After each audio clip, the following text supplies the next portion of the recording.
listen. Never in my life associated the word boring with baseball. We know what's up. Me? Yeah. Famous? Yeah. And I'm like giddy over there smiling like, we're about to win this shit. Did everyone give you crap? Give me a good host story. I'm not picking it up. We both love the game. We talk about it every day. Can't get enough baseball. Having some popcorn, you're fooling around your phone. I'd have to wait in line for 3 hours. Hang on, because it's about to be a wild ride. Lucas Giolito, what do I say? What do I say right now? What do we say? No, what do I say? What's going on? What do you say? I say there's no human being I'd rather be talking to. Oh, yeah. I'm going to remember that one of these. There's no human being I'd rather be talking to. Oh, see, I get Rob Bradford. That's why I say it, so that you'll say those kind words. There you Thank go. you. Thank you from the bottom of my heart. So it's always a good time. Last time we talked, I had to do it in a makeshift ballroom at where was that? The GM meetings. Meetings. Since then, there's been the winter meetings. Since then, there's been a lot of months. Since then, there's been a lot of stuff going on. But most importantly, other than get some good tattoo talk, which we're going to get to. Yeah. You didn't think I was going to do it. But I did it. Wait, so the picture you sent me is yours, not Joe's? No, they're basically the same. His is just a little bit. His is just a little bit bigger. Okay, got it. Yeah. I didn't want to. I honestly felt bad. Like it took. What's the longest it took for any of your tattoos? My leg. That one took 5 hours, 6 hours, maybe. What? 4.5, 5, something like that. Wow. Yeah, no, this wasn't that long.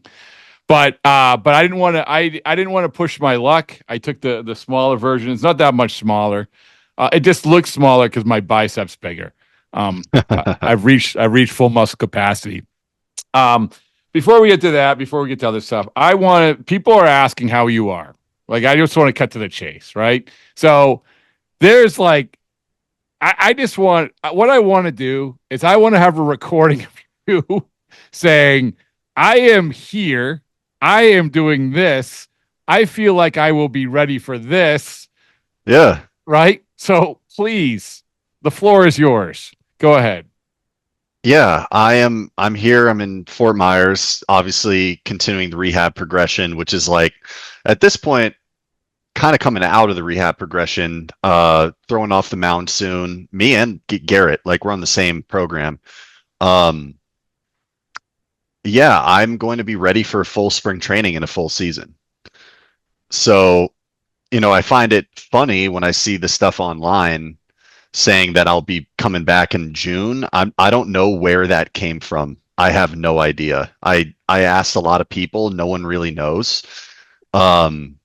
So at this point, it's all right, cool. That's fine. Whatever people want to think. But no, everything's going great. I look forward to a full year. I do. I'm not going to lie to you. This is why I wanted to ask you that question, because I saw these same things. It's these graphics, a lot of graphics, right?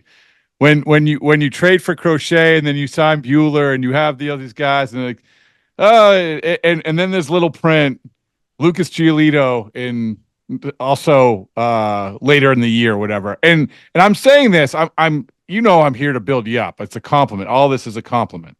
I'm here because every one of our conversations has been exact opposite, have been more of exactly what you said, which is, yeah, things are going well. I'm throwing. I'm going to be ready for spring training. I'm going to be ready for the year. That's that, right? Am I wrong? Yeah. If things, we've added pieces to the rotation. The young guys are doing great. If I'm in a position where I need to compete for a rotation spot, I'm ready to do so.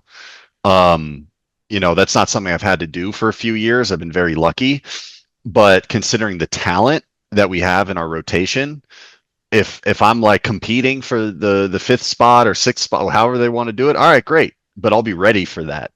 So I'm not I all the noise online is pretty funny. But it doesn't make a difference at the end of the day. Like once we all get out to spring training, we're all working. We're all working towards the same goal. So Yeah, I don't think you're competing. That's my guess. I think, but so what does that look like for you? Like you said, and thank you for the update right now. And God bless you. You're in Florida. Holy mackerel, the weather's so bad here. But you're throwing, and then so on, I think it's like February 12th or something. Spring training doesn't start. I don't care when you throw a baseball. It doesn't start until the media is let in the clubhouse. So, so I think it's like February 13th. I don't know what time. February 12th, February 13th. So what? But you're going to have to do that thing. Where you like everyone comes and everyone talks to you. We're getting ahead of that. But when that day happens, it's like, okay, no, I'm going to be on field 1. I'm going to be whatever. I'm just throwing. I've been through a million of these spring trainings. Let's go.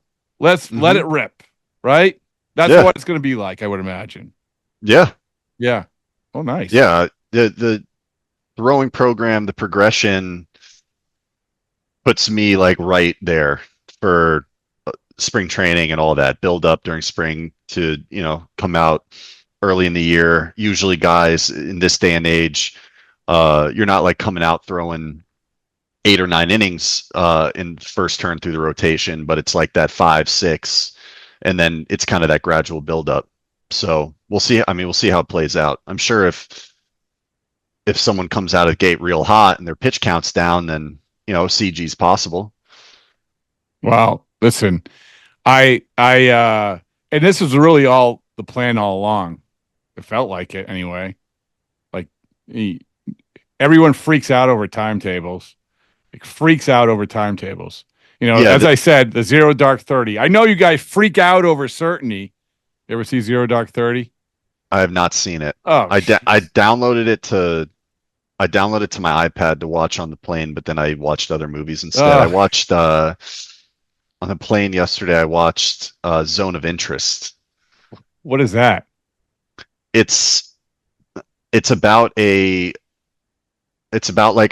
a Nazi general trying to create like the perfect home with his wife, literally right outside of Auschwitz. And so it's a deeply moving film. I think it won in like 23. It won Best Foreign Film, and it was nominated for Best Picture. You don't see any of the atrocities; you hear them. So it's like you're the Blair Witch Project of World War II. Yeah, so you're hearing what's going on over the wall while like you have scenes of like this like evil dude's wife trying to like tend to the garden and things like that. That was a pretty moving, pretty sad watch for sure. Are you a movie guy? Yes. Ooh. Film and television. Yeah. I think this may be the spawning of the Lucas Giolito movie review. How many stars would you give that out of 10? I liked it. It's not the most happens during the movie. It's like less of like a plot driven movie and more of like I'm trying to think of the right words to describe it. Like it's more of just like capturing a moment in time. Yeah. So I'd probably give it like 8. Okay. Ooh, that's pretty good. Yeah. What would you give? Did you see Gladiator 2? I did. What would you give that? So this is going to be my context. Gladiator 2, I would give like a 6.5 to 7. That's exactly where excellent. Your instincts are keen. Yeah, I really enjoyed Gladiator 1. I went into Gladiator 2 knowing it wouldn't be as good, but it was highly entertaining. I felt like the plot at times felt a little rushed. I felt like the like things driving the narrative were like just happening like kind of crazy. I would have appreciated maybe some more scenes of just like dialogue and exhibition, kind of setting things up. But I thought the performances were great, especially Denzel. He was fantastic. Oh, he was great. Yeah. Yeah. Let me give you the biggest flaw in that movie before we get to other stuff. We can come back to movies, it's fine. But the biggest flaw in that movie, it would be when they speak, whether it's in the Coliseum or at the very end on the road, it be the equivalent of Alex Cora speaking to the entire team from field one and you standing at the tropical smoothie cafe or whatever a mile and a half away and you reacting to it. Like there's no megaphone, there's no microphone. It's a very real problem that it like has been bothering me for about a month. So that's the thing, those types of movies you have to like suspend disbelief. I know. I refuse to do that though. Like the final scene, I'm not going to give away spoilers, but when he's addressing two armies on either side, they're all reacting. Yeah, I mean, you could probably hear maybe like the first 10 rows of dudes on either side can hear what he's saying. Thank you. So yeah. So anyway, this is what we're gonna do in Fort Myers. All right, we're gonna go to an empty movie theater and we're gonna film it like the old Ebert and Siskel and Ebert, right? 3-camera shoot. All right. So as we said, a lot has happened. Really, for you, like it must have been interesting, where you do everything you possibly can for the Max Fried, your buddy, as you said, your gaming partner or whatever, to say, hey, listen, the Red Sox are a cool place to be. It doesn't work out. And there's probably the initial, frustration or whatever, because you want your buddy to play with you, right? I mean, that's not any news flash. Yeah. Yeah, right? You're right on track for sure. Yeah. And so, first of all, how did he tell you? Did he tell you first or does he? How's that work? Yeah. No, he gave me a call immediately, like before anything went public.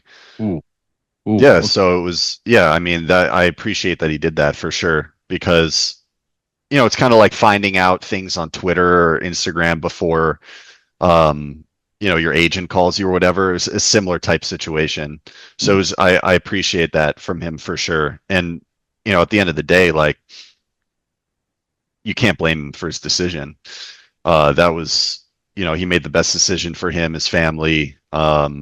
He's going to a great organization. So, yeah, good for him. Do you try talking him out of it? There's no talk. There's no talking out of. You can't talk someone out of $218 million. Hold on. Let me write that down. But then your team, the Red Sox, trade for a guy you played with. Yeah, Garrett Crochet, who's my interactions with him have been great. Seems like a very nice guy. It seems like you get along with him. Like, absolutely. Yeah, right. Garrett's great. Very kind. Just a really good dude, down to earth. Really works his ass off. I mean, as everybody could see from last year, transitioning from injuries to then bullpen and then starter, and he became an elite left-handed starter. So, I think he's only going to get better, stronger. Really excited to have him on the team to help lead the staff. But that must have been, because it was only it was like 2 days in between or something like that. It wasn't that long. And so for you, it was, and not only, listen, you want your team to be good. And that was one of the impetuses behind having Max in the team, but also just having someone that just helps. I mean, that you get along with helps. So when it comes to Garrett, what is the thing when you hear you're trading for this guy, from your perspective, having played with him? Take us inside to the inside. What is the thing that you're like, hey, this is what you're going to learn about this guy, other than being a very nice guy and having a baseballs and boring t-shirt? What's funny is I feel like I'm going to have some stuff to learn, because the last time I played with him was like when he was coming off of Tommy John and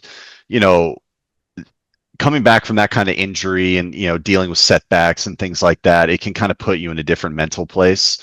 I saw that, but the one thing he always maintained was his determination of becoming a starting pitcher. Even when the organization he used to play for showed doubts, he always like internally was like, no, that's what I'm going to be doing, and I'm going to be doing it at an extremely high level. I didn't get to witness it firsthand, except for when he pitched against us last year. But I'm looking forward to seeing his process, his work ethic. I've heard amazing things. He came into spring training last year with the White Sox. I obviously wasn't there, but hearing about it, like a man with his hair on fire, he was locked in. He was getting extremely good work done, very motivated. And I'm sure now he's going to maintain that and then some, coming to the Red Sox where we have a real chance to do something in the AL East. So that's what I'm most excited for. Just a guy that takes it seriously, works really hard. And then obviously the stuff on top of it is like the elite of the elite. So it's awesome. It is like being around Lucas, and I know that you've only been Boston, and I think that any team you play for, you want to be perceived as part of the big boys club, right? In terms of player acquisition, and that was a big boy move, man. Like it just was. Like to go back to everyone compares it to the Chris Sale trade, same deal. Like these GMs don't like giving up prospects. I mean. Mm-hmm. We could say, oh, well, the guy's never played in the major leagues and you don't know what he's going to be. But they see all the good in all these prospects much more than anybody else because they draft them, they develop them, all of that. So teams value, sorry to interrupt you. No, go. Teams value prospects and draft picks at an extremely high level, probably higher than ever before in the history of baseball. Right. So you're 100% spot on. Like GMs, they value their prospects. Making trades involving top level prospects is always a tough thing to do. Especially if it's prospects that were like drafted by that GM and nurtured within the organization, et cetera, et cetera. But credit to Brez on that one, man. Like just missed on Max and then immediate pivot, made a huge splash, and then followed it up by signing Walker as well. I really like where our rotation's at. You know what? Another thing I like and this again, you mentioned Walker Buehler. I like the been there, done that mentality too. Like I like you've done it. And why? Like obviously Garrett has some to prove, but if you're gonna have that guy who has something to prove, you have that. If you have that high end of potential, you can deal with it. But the been there, done there, that thing with that Walker allows that you allow.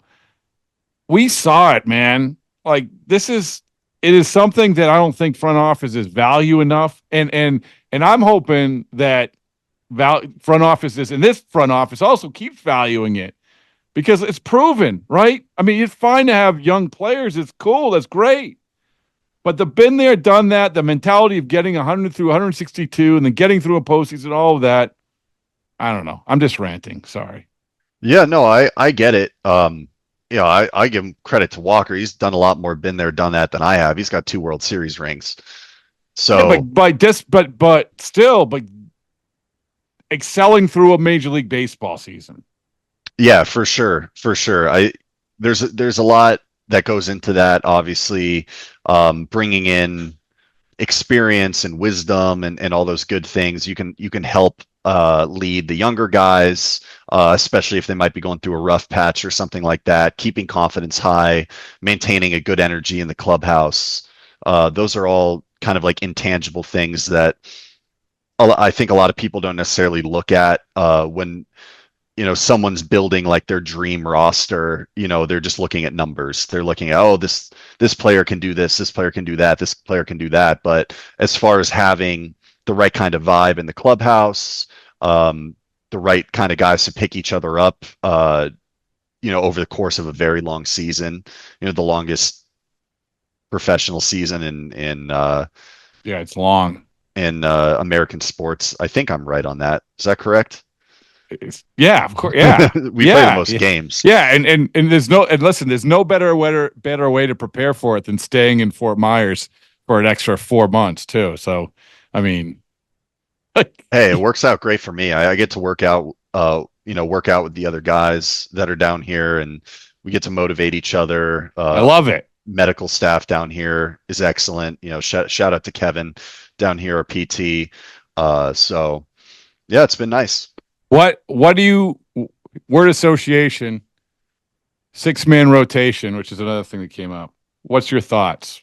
No bad thoughts. I don't love 6-man rotations. I feel like when I'm in a good groove of that 4-day rest period, that feels right for me personally. If, a team, whether it be the Red Sox or any other team I were to play for, were to be like, okay, we're doing a 6-man rotation, like, I'm not going to be like holding a picket sign, like, oh no, I don't want to, if it benefits the team, if they see that as the best way to go, like, I get it. I know the Dodgers are doing that. So we'll see how it goes. But, I generally like to have 4 days of rest. That feels right to me. Sometimes you get those 5 days of rest with rainouts or off days, and that can be nice. But to do that over and over again, and then those 5 days of rest with a rainout or off day are now turning into 6 days of rest because you're on a 6-man rotation, that just feels a little long. So yeah, I mean, we'll see. We all adapt to everything. Everybody adapted to the shot clock. So if 6-man rotation is the way they want to go, then everybody can adapt to it. I know that when I was broadcasting spring training games, I adapted. I couldn't go to the bathroom. You missed a half inning. Yeah, for real. When that first started in that spring training, I'm like, holy crap, it's going by quick. Yeah. But before I ask you the next thing, am I getting you excited to play baseball? Like talking baseball, or are you? Yeah, for sure. Okay, I'm just making sure. I'm here to motivate. Lower the heart rate. Slower the heart rate. Throw the cougar in the car. You got that reference? No, Talladega Nights. I haven't seen that movie in so long. How are we gonna do a movie review if you haven't seen any movies? I've seen Talladega Nights. I said I haven't seen it in so long. I've probably seen it like 5 times. I'm sorry. I'm not a movie quote guy. I know that a lot of baseball players you've probably met over the years can just rattle off movie quotes. They can. Really? I was holding you to higher standards. Dude, when I was in the minor leagues, that was like 60% of conversation was just like dudes yelling out movie quotes from Will Ferrell movies. Well, that was the scene where Ricky Bobby's father throws a cougar in the car and he says lower the heart rate, which I just thought was great. All right, so we workshopped this when we were doing the Max Fried recruiting pitch. I'm going to give you another opportunity. I am somebody else. I am Cam Newton. Did you see this? Yeah. All right. I am Cam Newton. You are on because you are so excellent at podcasts. You have been invited on the 4th and whatever podcast with Cam Newton. Cam Newton has just said that baseball is a dying sport, that in 20 years the WNBA will be more popular, which is, here's my take, this is a quick aside. No knock on the WNBA. If you had to pick a league in 2024 that had the greatest strides, it would have been the WNBA. For sure. I think that's right. For sure. Right? I agree. I mean, but still, we could say that when soccer gets the bump from the World Cup, whatever it is. I'm being protective of baseball. I don't want to muddy the waters. I want you to talk. I'm Cam Newton. I just said that. What would your response be? I'd probably go like this. Like you're just trying to get a bunch of people riled up and clicks, and that's like the game now. You want to get your sound bite, you want to get your likes and your clicks and your comments. I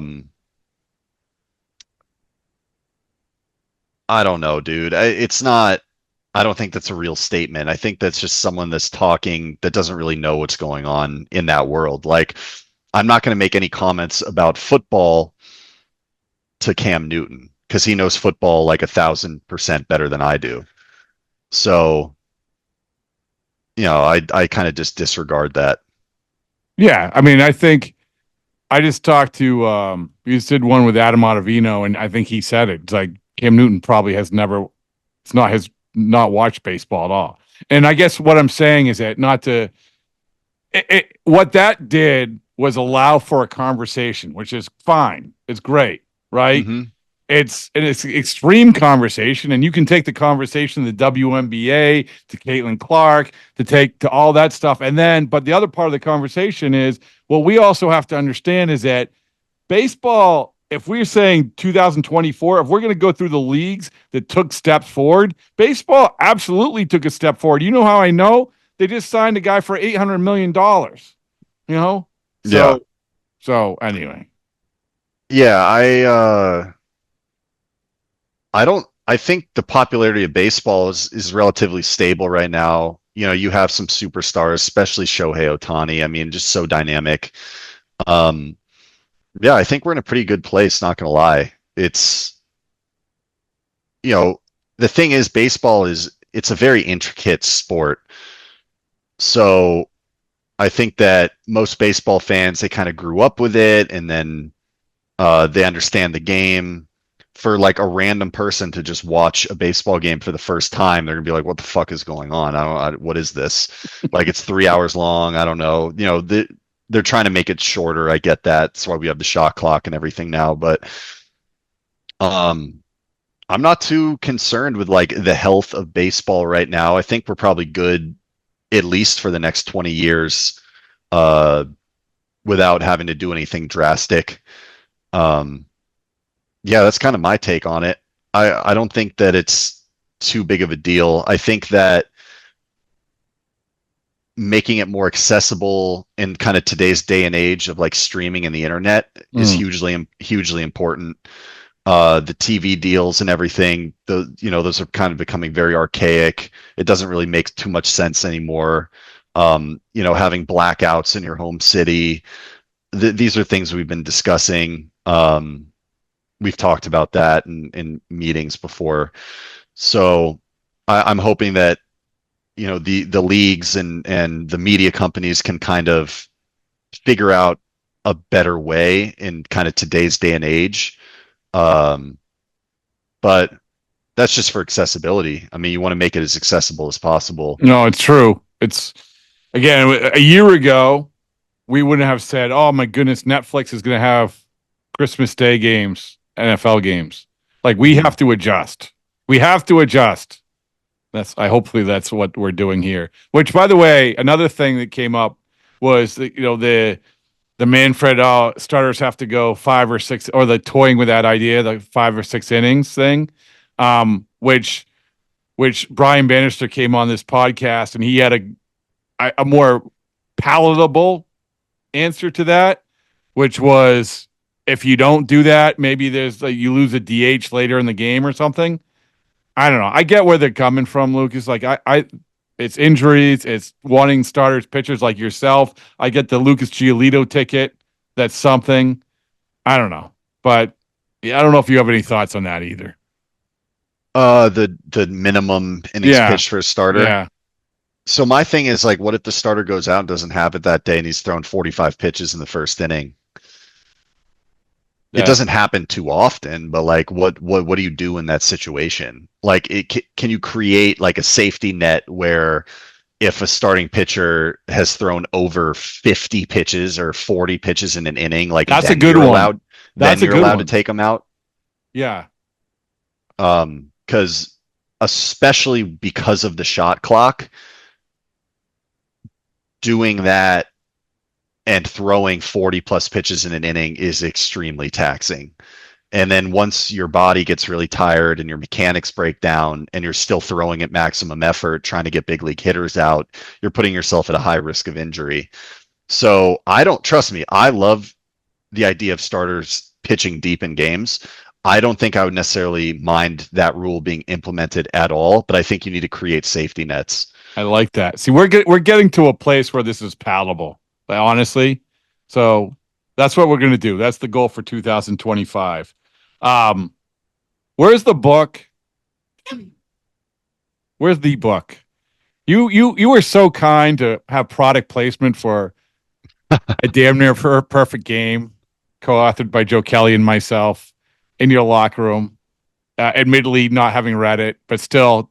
No, I've read many portions of it. I did. I promise.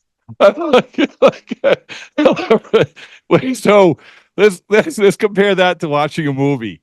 I've watched many portions of that movie. Yeah. It's All right. like, yeah, I've seen clips of that movie on YouTube. Hey, I gotta be honest with you. No, if you're gonna prioritize things, A, the product placement you had in your locker was elite. B, if you read any of it, I would implore you to read the rest of it. Just to, again, it should be like something. It should be like the Tom Brady thing where he read the same book over and over and over heading into a season. That's what it's there for. So if you do nothing else in life, read some more portions. For sure. Speaking of which, when I got my tattoo, I always think of, you've got many tattoos. We've talked about this before. No baseball tattoos. No. I mean, tattoo for your friend Tyler Skaggs, and obviously baseball. You meant That's baseball related. Baseball related. So I guess I do technically. Yeah. How many tattoos total? Oh, I don't know. What you got? Do you got any new ones? Not recently. Okay. 2, 3, All right. 4, 5, 6, 8, 13. Okay. I will only have one. Why was it too painful? Why do you go straight there? Like, why can't we? Yes, it was. Because most people get their first one and they're like, "Oh my God, I need more." Well, I was surprised by the outpouring of sympathy where I got it, which was inside my bicep. I have an inside bicep one too. Yeah. So you're a good person to talk to about this then. Mm-hmm. How would that rate in terms of the pain meter, other ones you got? Very low. Oh, all right. The only spot it hurt was like Armpit. close to the armpit. Yep. Yeah. But like, all of this was nothing. Okay. So again, we're getting somewhere. Thank you for that. But I would, yes, it wasn't because it's painful. It's because I can't get another one because the guy who did it, Mr. Cartoon, Mm-hmm. it's like, how do you get another one after getting one from him? Mm. You know what I'm saying? Yeah, I had a similar dilemma. It's hard to see. This one right here, Yeah. I got from Dr. Wu in Los Angeles. Okay. He's another like very prolific, famous tattoo artist. And after that one, it was like kind of the same thing. Like, damn, how can you get another? But then in Boston, I got connected with another fantastic tattoo artist, and he's done like a lot of the ones that I got last year. Who was that? Do you know?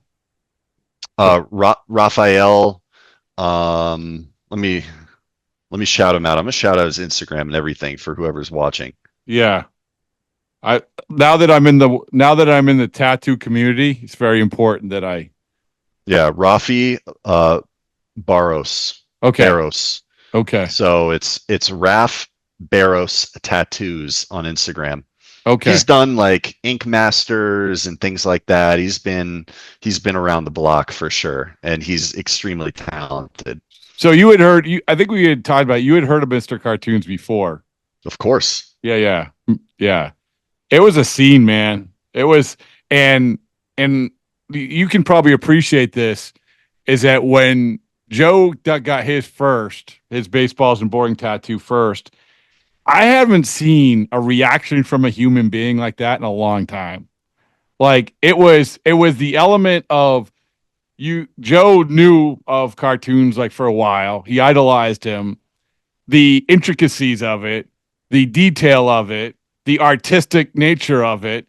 And then and to come out of that chair, it was just everything it was hitting. I almost feel like when I got mine, how do I even react? Obviously, I'm appreciative. I'm just like, yay me! I got a tattoo. But I don't know if you can relate to that or not. Or what do you mean? Like Joe was like bouncing off the walls? it was crazy. Really? It was not. I mean, I don't. That fits his personality though. No, but I saw him win a World Series. It's just like twice as excited. That's funny. And I said, Joe, Yeah. you rip the Yankees too? No, but it's like, no, it was crazy. I mean, I don't know. I don't know if you've had that. It's like where what I'm saying is, and we talked about this when we were hanging with with Cartoons and his gang, of the relationship between having someone like a pitcher, when a pitcher is doing his craft so unbelievably well, you're like, I can't believe I'm witnessing this. I can't believe I'm seeing this. Mhm. And I know that people who don't live in the tattoo world, who haven't got tattoos or can't relate, but I'm telling you, that was his feeling. That was it. I'm getting really deep now, but so be it. So you're talking about Joe's deep appreciation for cartoons, like intricacy and his work. Is that kind of what you're referring to? Yeah. So when you say, one of the ways that I put it was, if someone said, I'm going to write a story on you, right? And okay, that's great. And then they say, this is the person writing the story. And I don't know, like name the most unbelievable writer of all time. Mm-hmm. And that's the way that this sort of it was. Again, people like this is a level that people may not understand or care about, whatever, but I'm trying to paint the picture. And for you, as someone also who has gotten tattoos from people who meaningful tattoos from people who are at the top of the world in terms of their craft, I don't know. I'm just trying to understand the whole like world. That's what I'm doing. Now that I'm part of the world, I'm really cool. Like that's what I'm trying to understand. Have you found yourself like staring at it in the mirror a lot? Oh yeah, are you kidding me? Like Yeah, exactly. Yeah. That's it right there. Like, right when I get one, and it's like good work, which I'm lucky enough to say that all my tattoos have been good work. It's like, wow, you're like looking at it. When I finished in the chair with Dr. Wu for this one, the wolf, I was like just staring at it like, holy shit, for like hours, Yeah, but that's what I'm talking about. Yeah. Right? And I was back, I was at the radio station and I said, "Oh, take a picture of me. I'm just like hanging out, like with my hands behind my head. Oh, Yeah. what's this? A tattoo?" And so then you put it on Instagram and you're like, and I just put happy ... And they're like, "Oh, well," people are like, "What are you happy?" I'm like, no, I just really just wanted to show off my tattoo. Yeah. So Yeah, that's how I feel like this one, like the octopus. oh my goodness. I'm like watching him do it, and it took a little bit. It probably took like 2 hours, 2.5 hours, whatever. I'm watching him do it, and as you're watching it, the stencil's on and everything, and they're just like going like this and like, moving the needle around, and it's like, the ink comes up, and I'm like, dude, how do you even know what you're like doing? How do you see what you're doing?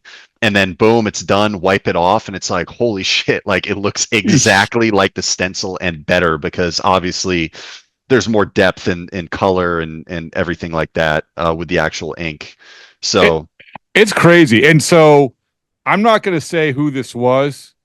Let's just say a major league manager that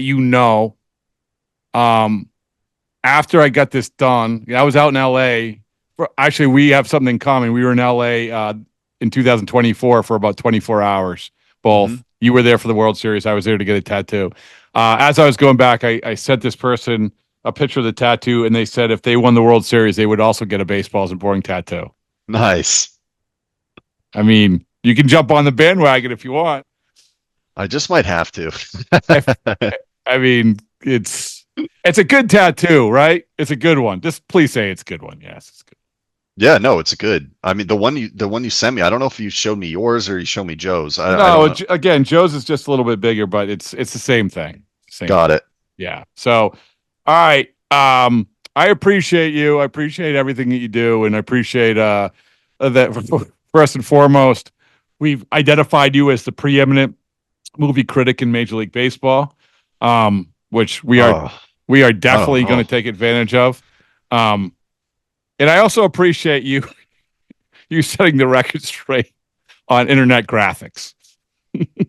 Well, yeah, I mean, I guess like setting the record straight, but it's like it's not a real concern. It doesn't matter. It's just like you said, it's just internet graphics. So who cares? I know. To the goals in 2025. Let's not put so much stock in internet graphics. So, Sure. I do. Yeah, let's put more stock in the art of tattoos and good podcasts. Thank you though for all that you do. Appreciate it. Absolutely. Yep. Thank you, Rob.